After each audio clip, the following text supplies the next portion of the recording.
And welcome back to this little channel. I think uh, it's time to continue.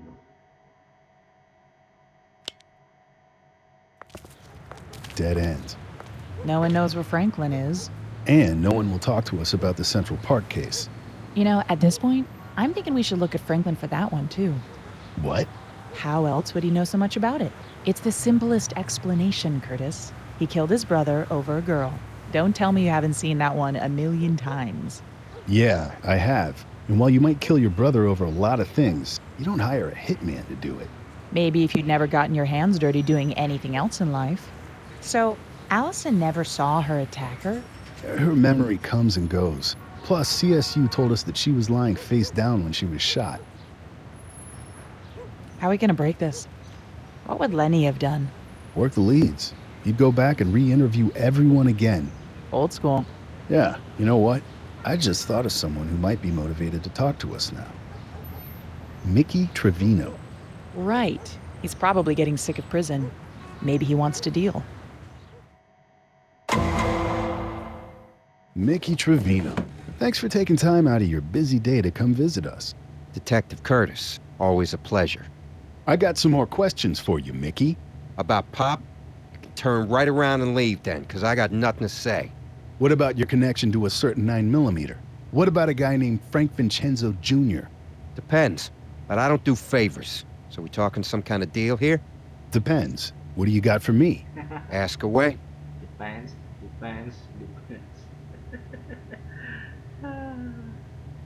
Did you know Frank Vincenzo Jr. personally? Sure, I knew him. He lived in the building. Yes. I think from the last scene of the third episode, you were still a tenant.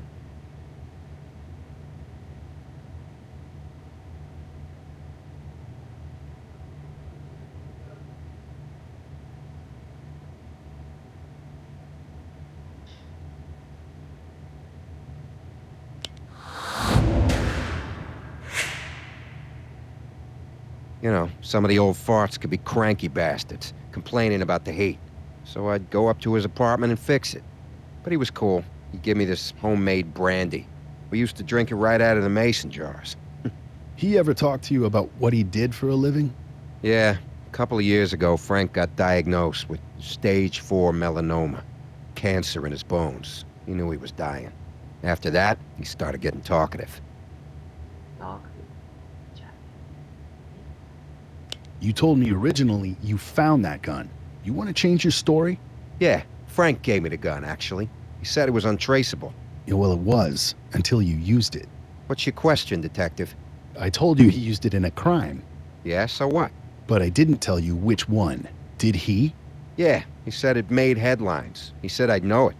And he said the case went cold. Ah, that's true.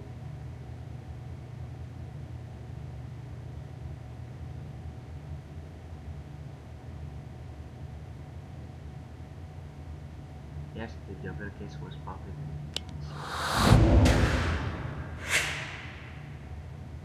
What else? After the deal. After the deal. Give me something for the DA, Mickey. All right. Remember when he shot up Gnocchi Balistreri right in front of Tally's bar? That was Frank. And you know your big collar when you nabbed Billy Delegati? You were so proud. Well, Billy didn't do none of that stuff you sent him up for. It was all Frank. You want proof? Frank's widow still got the guns, only she don't know she got them. They're in a cardboard box underneath the good silver. Mostly 9mm. That was his weapon of choice. Go look, and then we'll talk about the preppy joggers. Did Curtis mention the Central Park case?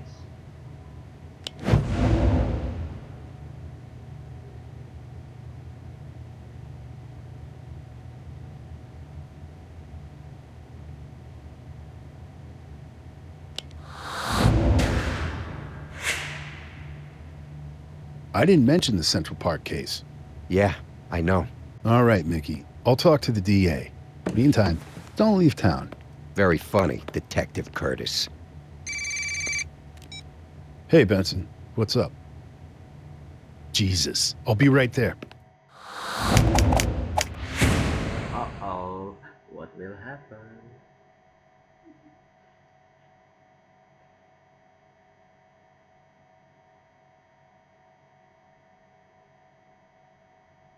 What will happen? Something dramatic? Franklin, put the gun down. Don't come any closer. I'll blow his head off. Swear to God I will. Don't aggravate him. He's insane. Shut up, tyrant. Easy, Franklin. Easy. Franklin, it's okay. We just want to talk. Talk to him, Curtis. Maybe he'll listen to you. What should I say? Tell him whatever he wants to hear. Lie to him if you have to. Give up evidence. Whatever it takes to de-escalate the situation. Got it. I gave you fair warning. I told you justice was coming, but you did nothing.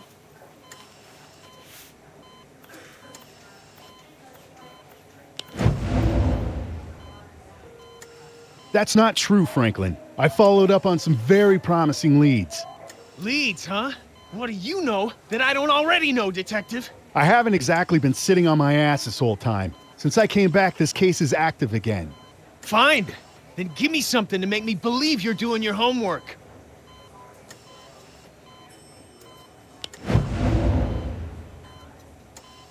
The name Frank Vincenzo Jr. mean anything to you? Yes. Yes, it does. That name keeps coming up, but I don't know why. I can tell you if you'll listen to me. Okay, I'm listening. Frank Vincenzo Jr. is a hitman, and he's connected to the gun that killed Harrison and wounded Allison. I knew it. A hitman. This is ridiculous. I have no idea what he's talking about. Yes, you do, old man. Tell him, detective. Slam dunk it. Slam dunk? What can you tell him? Yeah, Benson said earlier that lie to him if you have to, give up evidence. I think you should lie and oversell. Lie and oversell.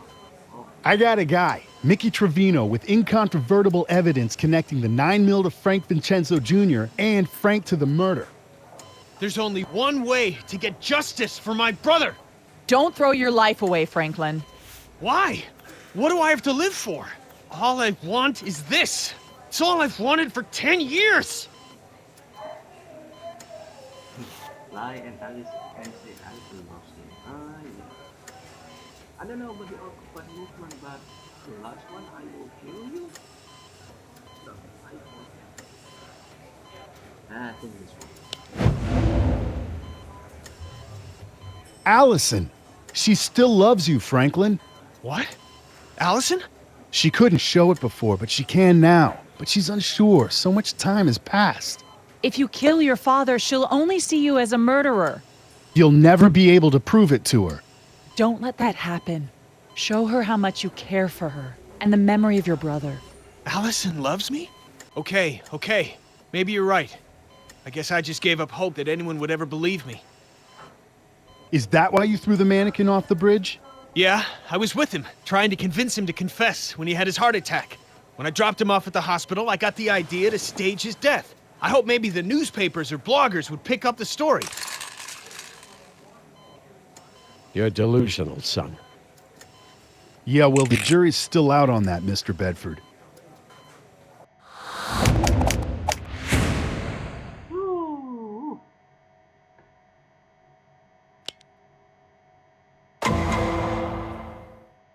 I've looked through the file, Detective, but I have to admit, I'm not seeing enough to put Giles Bedford away for his son Harrison's murder.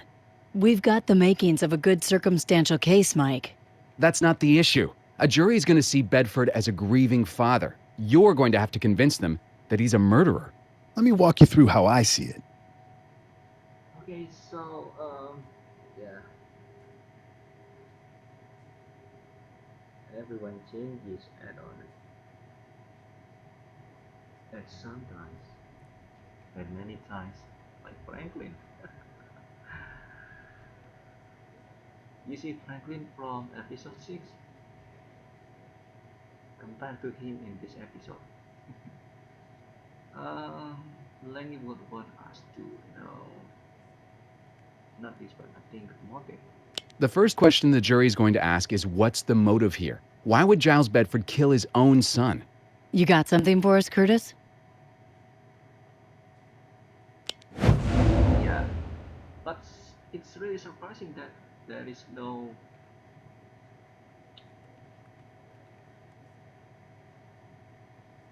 There are no circles for showing if you're wrong, if you choose the wrong answer. His son was threatening to quit school, no. His son was planning on defecting to another company, no. Harrison had killed someone and implicated his own father, of course not.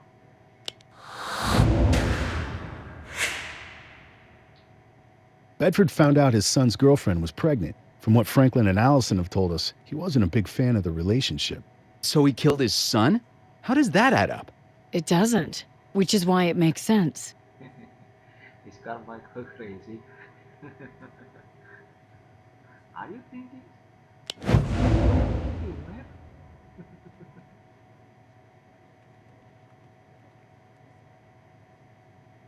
Yeah, both Trevino and Vincenzo's widows say that he went wrong. Yeah, Carmichael is never wrong. Just go with it. Yeah, so far he's never been wrong. No, no, no, no, no. Everyone makes mistakes, right? Yeah.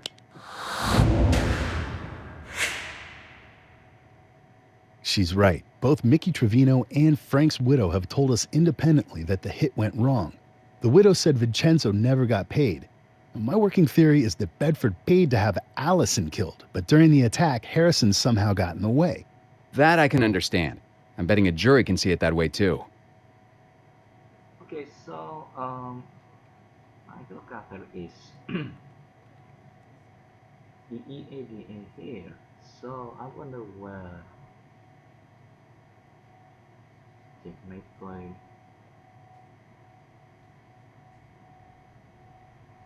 is now. Did he retire?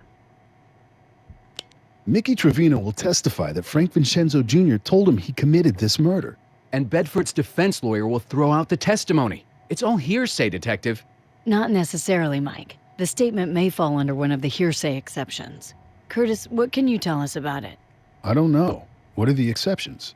Okay, there's present sense impression, meaning something that was happening at the moment, within a 30 to 40 second window. There's also an exception for any statement made as part of a regular business record. And there's present physical condition, which would be a statement made to anyone about the declarant's current physical condition. Any of those fit Trevino's evidence? Do any of those exemptions fit?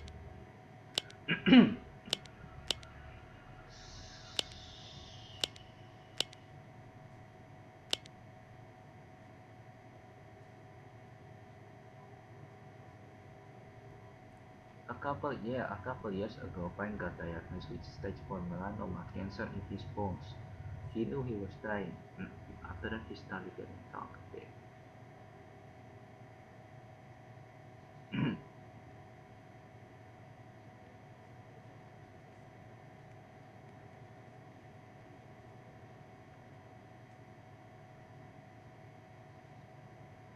Frank gave me the gun. Actually, he said it was untraceable. Okay. And then he said if I had mice, he said I know it, and he said the case would go.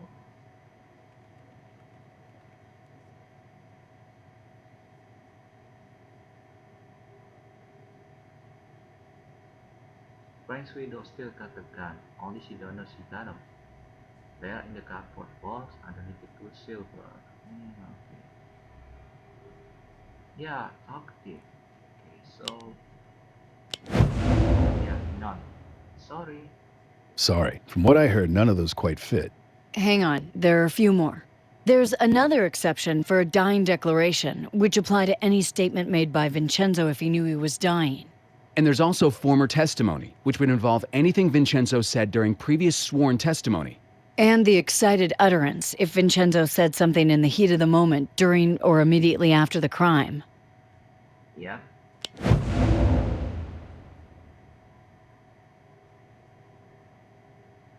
Dying I think we could work with dying declaration. Oh, really? Why? Why might dying declaration fit in this case? Mickey knew Vincenzo was dying. Yeah, that may be true. Is it the right answer? Vincenzo eventually died. No. Mickey can verify that Vincenzo made a statement, but Vincenzo knew his cancer was fatal and he was dying. What's the conversation with Trevino?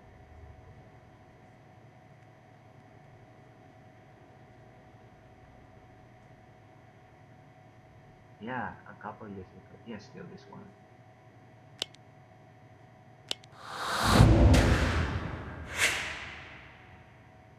Mickey told me Vincenzo started getting chatty after he was diagnosed with terminal stage cancer.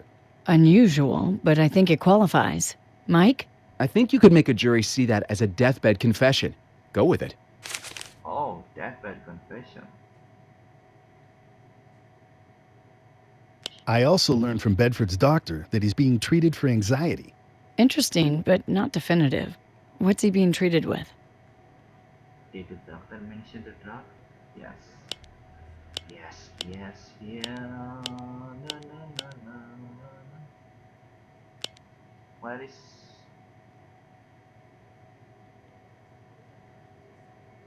What prescription did he ask for? An anti-anxiety drug called Panaxolone.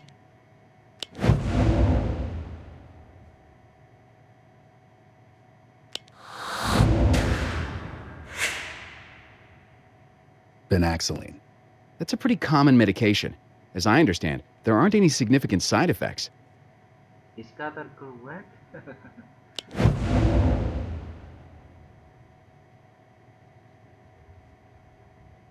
Doctor said Panaxolone had some nasty side effects. Yeah. I'll show you about the script. The script saying so. Panaxolone can have some nasty side effects, but heart failure isn't one of them. Yeah, this is already.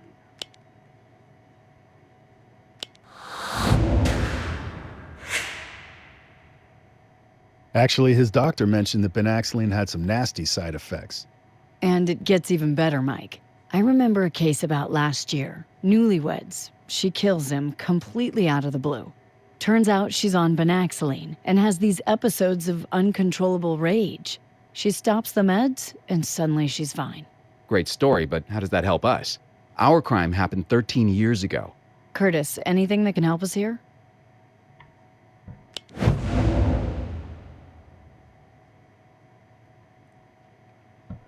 Doctor said he first treated Bedford before the shooting. Yeah, I think I should.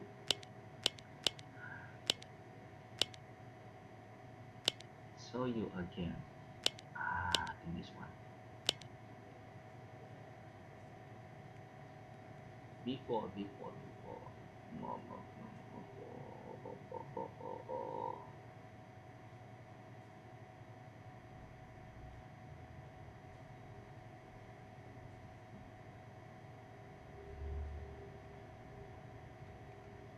Okay, so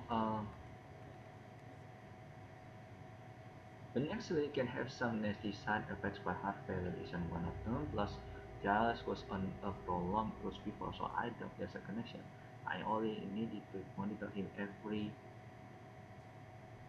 180 days. Before? Well, spring of 98, I think. So around the time of his son's murder. Shortly before, actually, yes, tragedy. And he was already under so much other stress. So, doctor said he first treated Bedford before the shooting.